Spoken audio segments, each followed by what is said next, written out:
Olá, tudo bem com você? Eu sou o pastor Fabiano Pires e eu estou muito feliz de estar aqui liberando já o primeiro vídeo para você dessa nossa jornada de leitura bíblica, onde nós fizemos o compromisso conosco mesmos, uns com os outros, evidentemente, porque estamos nos ajudando, e fizemos compromisso com Deus de estarmos lendo as Escrituras Sagradas, e nesse caso específico, nós vamos ler os Evangelhos, aliás, nós vamos ler todos os livros do Novo Testamento, a começar dos Evangelhos, e a cada dia vamos ler pelo menos um capítulo de Provérbios, porque na verdade nós sabemos que Provérbios tem 31 capítulos, então se nós lermos um por dia, nós temos aí ao longo de um mês inteiro, nós vamos acabar tendo lido todo o livro de Provérbios, isso é fabuloso.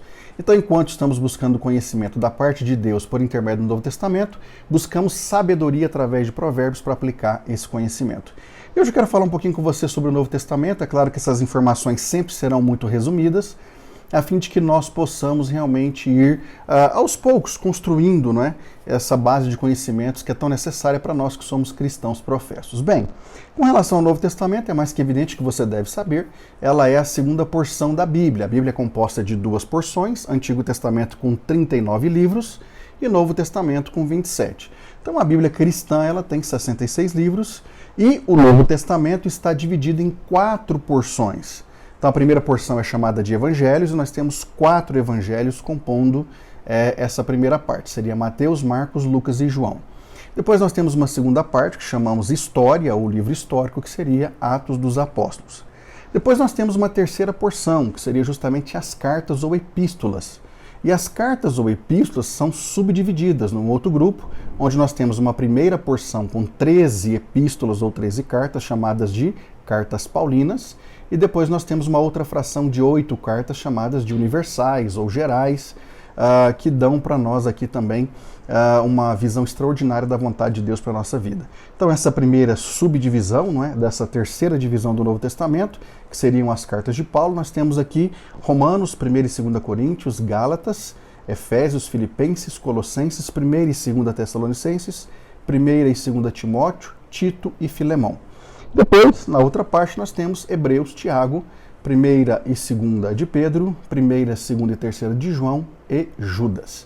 E depois, a quarta e última divisão do Novo Testamento, nós temos o livro profético chamado de Apocalipse, tá bom? Então, na verdade, é uma divisão que aparentemente todas as pessoas que têm contato com a Bíblia diariamente já conhecem, mas é bom que nós venhamos a trazer isso aqui, né, no nosso vídeo, justamente porque é um vídeo introdutório onde nós vamos ter essas principais informações. E o que significa, na verdade, evangelho, né? Porque nós estamos começando a leitura do Novo Testamento pelos evangelhos. E muitas pessoas falam da Bíblia, de um modo geral, como se fosse o evangelho.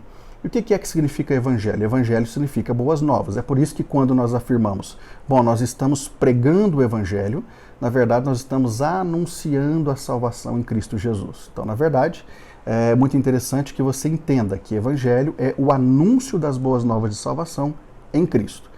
E aí o Novo Testamento vai começar com os evangelhos, que na verdade seria uma espécie de biografia, que não chega a ser uma biografia de fato, uma vez que eles trazem apenas um resumo dos principais fatos da vida de Jesus.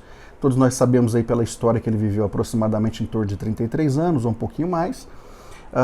E Mateus, Marcos, Lucas e João vêm trazer para nós algumas informações importantíssimas sobre a vida e ministério do Cristo enquanto estava aqui conosco. Por isso que, pelo fato de ser muito resumido, muitas pessoas afirmam, inclusive teólogos, que não são biografias de fato, mas 4 retratos específicos da pessoa de Jesus Cristo. E com essas informações que eles nos trazem, nós conseguimos alcançar mais conhecimento da vida dele e, evidentemente, passamos a ter mais condição de segui-lo e servi-lo como de fato nós devemos. E quais são os destinatários dos evangelhos, né?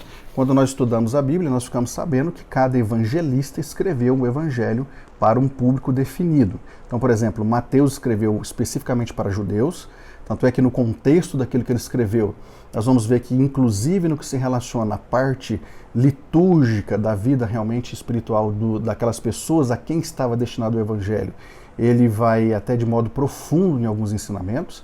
Depois nós temos Marcos escrevendo para gentios, em especial para romanos. Depois nós temos Lucas escrevendo para gregos. E depois nós temos João escrevendo para a igreja, para os convertidos, para aqueles que já tinham relacionamento com o próprio Cristo. Inclusive, é dito também por uma série de estudiosos que é muito fácil de nós vermos características muito específicas de Jesus nos evangelhos. Por exemplo, Mateus apresenta Jesus como rei, principalmente porque a mensagem de Mateus é muito forte nesse aspecto do reino dos céus, ou reino de Deus. Depois nós temos Marcos apresentando Jesus como não apenas conquistador, mas também como servo. Nós temos Lucas apresentando Jesus como filho do homem e temos João apresentando Jesus como filho de Deus. E inclusive por conta disso, também é dito que alguns símbolos foram adotados para cada evangelho. Então, para o evangelho de Mateus, foi adotado o símbolo do leão, do conquistador, do rei. Depois, para Marcos, foi adotado o símbolo do boi, aquele que realmente trabalha, aquele que é servo e aquele que, de certa forma, chega a certas conquistas. Depois nós temos Lucas, cujo símbolo que é adotado foi homem, porque a mensagem principal é Jesus como filho do homem. E depois para João foi adotado a imagem ou o símbolo da águia, tá? Porque fala justamente de Jesus como o Filho de Deus. Então são informações legais que nos ajudam muito nessa perspectiva de ir conhecendo aquele texto que para nós é sagrado. E inclusive também no estudo teológico nós ficamos sabendo que os evangelhos são divididos em duas categorias. Aliás, não é que é dividido em duas categorias, eles têm 3 evangelhos, né, que se destacam do quarto evangelho. Então nós temos Mateus, Marcos e Lucas, que são os 3 primeiros, se destacando de João, porque os 3 primeiros são chamados de sinóticos. E por que são chamados de sinóticos? Porque eles possuem uma série de combinações ou de semelhanças que fazem justamente com que nós possamos tratá-los como sendo inclusive escritos utilizando-se fontes muito parecidas, tá bom? Então é claro que depois, ao longo dos nossos estudos aqui, eu vou trazer outras informações mais para vocês. Então, na verdade, nós temos aí os evangelhos sinóticos trazendo essa perspectiva de uma escrita, em especial usando quase que as mesmas fontes, tá certo? Bom, aí nós começamos então o Evangelho de Mateus, primeiro evangelho, primeiro livro da Bíblia na questão do Novo Testamento.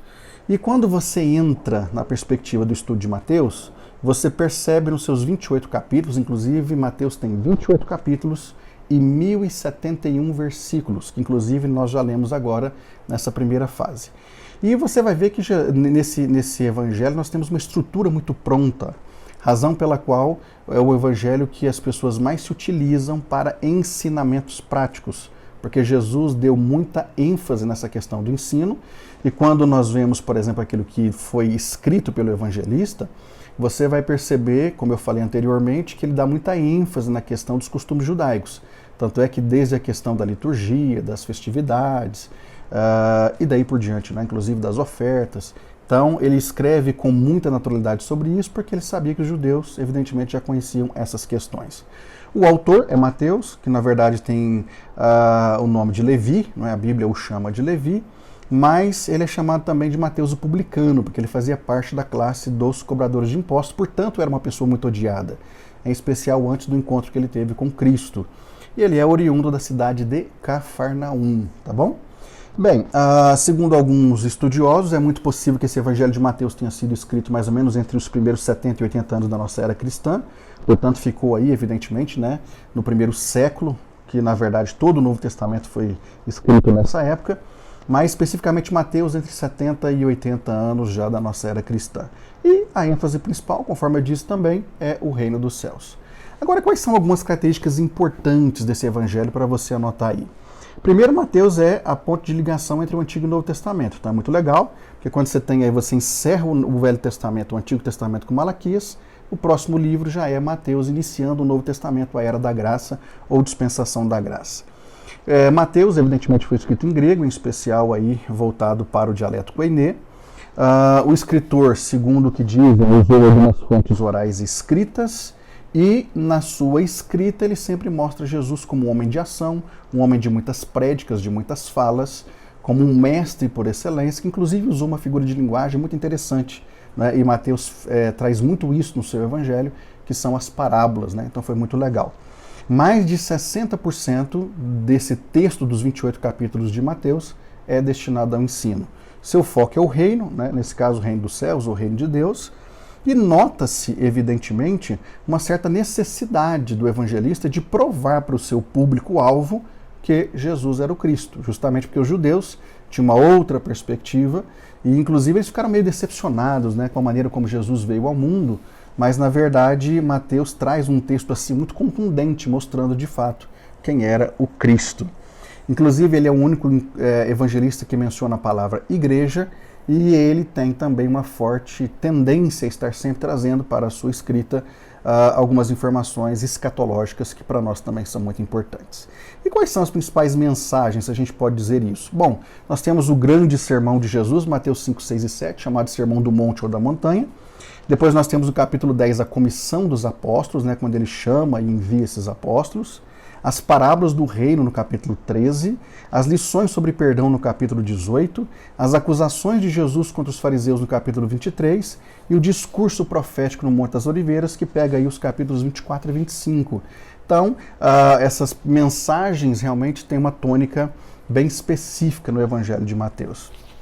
E quanto aos principais discursos, nós temos, evidentemente, mais uma vez, o Sermão da Montanha, Mateus 5, 6 e 7, a chamada para a missão, Mateus 9, as parábolas do reino, que eu já mencionei no 13, as instruções à igreja, no 18, e o discurso do Monte das Oliveiras, também mencionado no capítulo 24 e 25. Então, na verdade, aqui eu trouxe para você apenas algumas poucas informações que, junto com o vídeo, se você faz parte conosco do nosso grupo exclusivo de leitores da Bíblia Sagrada, você recebeu esse resumo aqui. E não só esse resumo que eu citei, mas também você recebeu o resumo de capítulo por capítulo dos 28 capítulos de Mateus, para que você possa saber localizar os textos quando você estiver estudando ou precisar preparar uma mensagem e daí por diante. Eu espero que essas informações tenham valido para você e que você de fato continue nessa força, nessa ideia, nessa pretensão de alcançar cada vez mais profundidade no conhecimento e com certeza também não só no conhecimento, mas na intimidade com Deus que você diz servir. Deus te abençoe e até o próximo vídeo.